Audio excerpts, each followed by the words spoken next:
So, here we are, the last Improv Darwinism. In honor of all my fans, of which there are none at this juncture, but in honor of all of those non-fans anyways, I have a fan. And now I'm going to put the fan down. So, last Improv Darwinism. What are we experimenting with today? We are experimenting with the face. Face.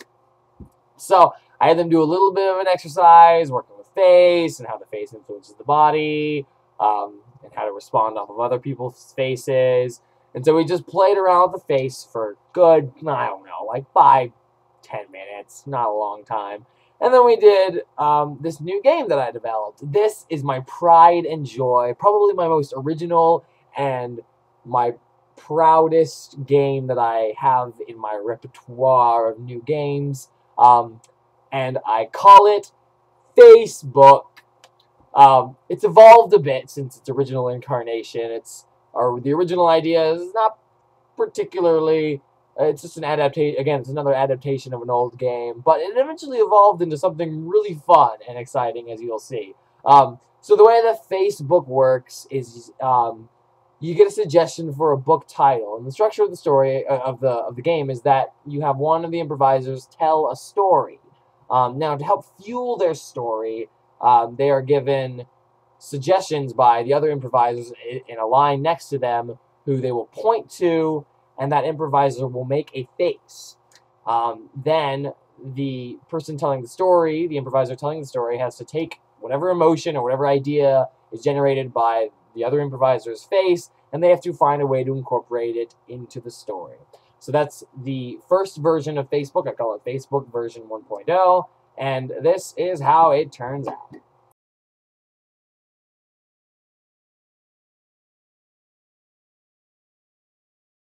The wood that wouldn't burn. The wood that wouldn't burn. Begin, James, when you're ready.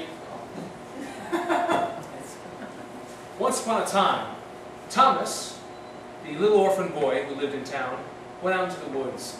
And while he was going through the woods, he discovered a giant, ferocious bear who stood up on his hind legs, pointed at Thomas, and said, "Okay, you are an awfully cute young man. I'm going to take you home with me to my cave, where we will do so many fun things." Thomas said, "I'm not really sure if this is a good idea. I think I'm going to go back home. But wait, I forgot, I'm an orphan, I don't have a home." So Thomas quickly turned on his heels and began to run out of the forest. The bear took off after him with a look that said, "I am not going to do fun things, I'm just going to eat you now." And as Thomas was racing through the woods, terror written all over his face, he discovered a magic piece of magic log sitting there. He was in awe at this because there was something very special about this log. It was the fact that somebody had set it on fire. It was not burning. He stood there and wondered what magic could have done this. He began to concentrate with all of his might, trying to figure out what sort of devilry had been doing this to the log. And then he figured, well, if the wood isn't burning, maybe I won't burn either. He reached out and placed his hands on the flaming log. To his bemused glee, he was not singed or scarred or burned at all. As he picked up the log, turned around, the bear was racing right towards him.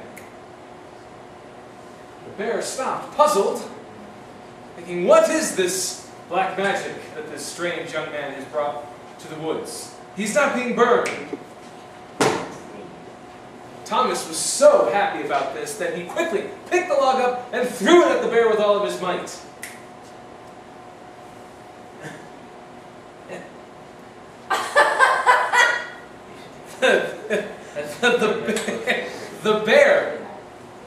The bear caught it in his mouth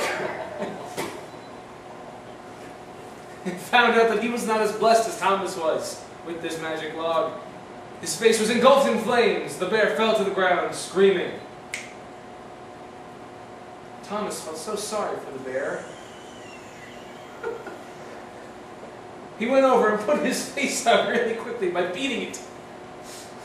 The bear turned and looked at him with his horribly scarred visage and said, "I'm sorry if I scared you. Can we still be friends?" Thomas said, "Heck no!" and killed the bear with his bare hands. The end. Okay. So I thought that was a fun little game. To tell stories is always exciting. But given the name that I've given this game, Facebook, we totally decided to add a suitable modern twist to the game and actually begin telling a story as if, you know, we were chatting with someone on the social networking site Facebook.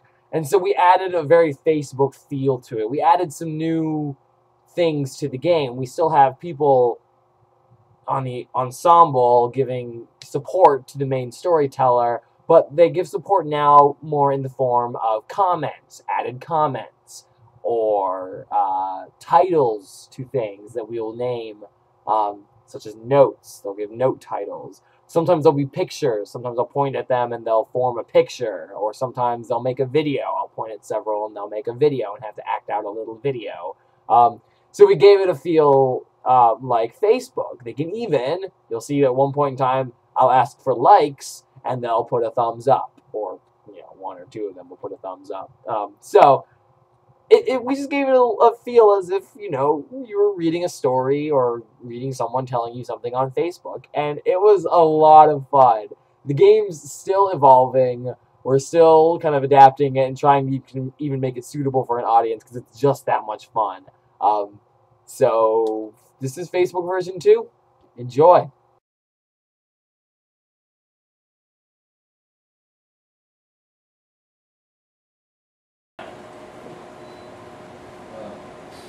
He wasn't as hot as I thought. So he wasn't as hot as I thought. When I first saw him from a distance, he was wearing a blazer and short shorts, and I was like, wow, that's pretty attractive. But when I came up, he had this weird tooth. It was just strange. So I thought, well, maybe if I just don't look at his face, we can still hang out. So I thought maybe if I just don't look at his face, we can still hang out. But you know, good old brown bagging it strategy. But he started seeming a little interested. He liked some of the things I liked, and so I just sort of started thinking to myself, Geez, this could actually go somewhere. I haven't had a relationship in 5 years. geez, this could actually go somewhere. I haven't had a relationship in 5 years. The last relationship I had was with this one girl. It was before I came out. It was with this one girl, and here's a picture of her.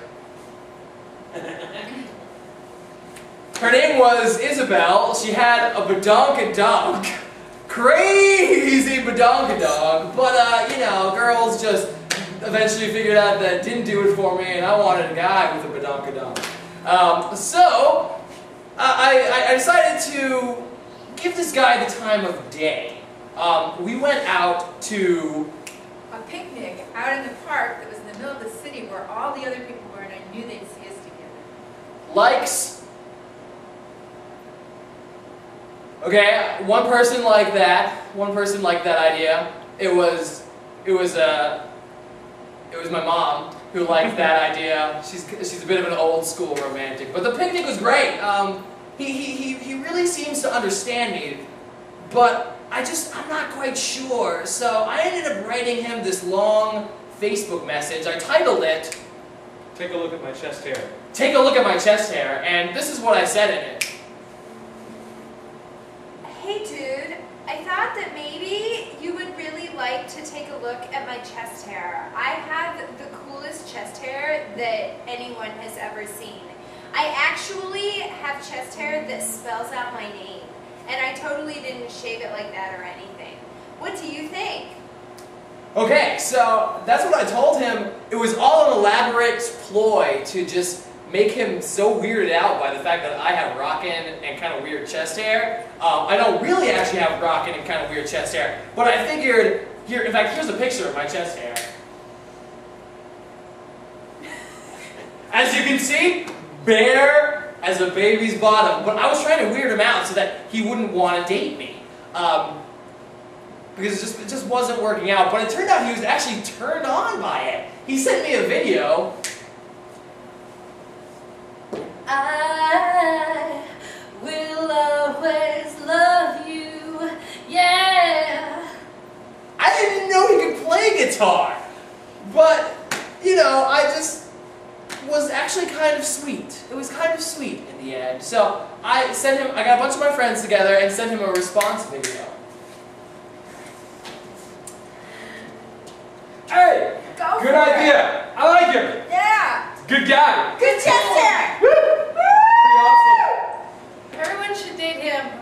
So my friends were really supportive, and we've been together for 4 years. Here's a picture of our civil union photo. And that's the end. Oh my gosh. So that was it. That was the final Facebook. I really like the game because I really like seeing the faces. Both versions of the game I think are great. Because I really like how the face then has to influence the storyteller, and he has to then, in using language, express the feelings or the ideas that he receives through those faces.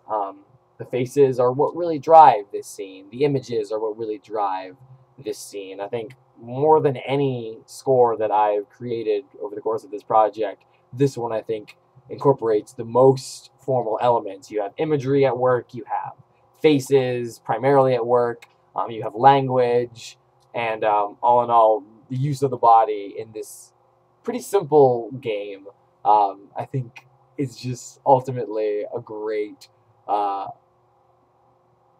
score. So that is all. Farewell. I've thoroughly enjoyed these videos, making these videos and doing this project. It's made me feel very creative, and I've actually come up with a great repertoire of new or fairly original games or adaptations to games that I've never done before and I've never seen done before. So, wonderful opportunity. I hope you have enjoyed Improv Darwinism. I would love to continue exploring new forms and new scores of improvisation using this channel in the future. But for now, I will bid you adieu and allons-y.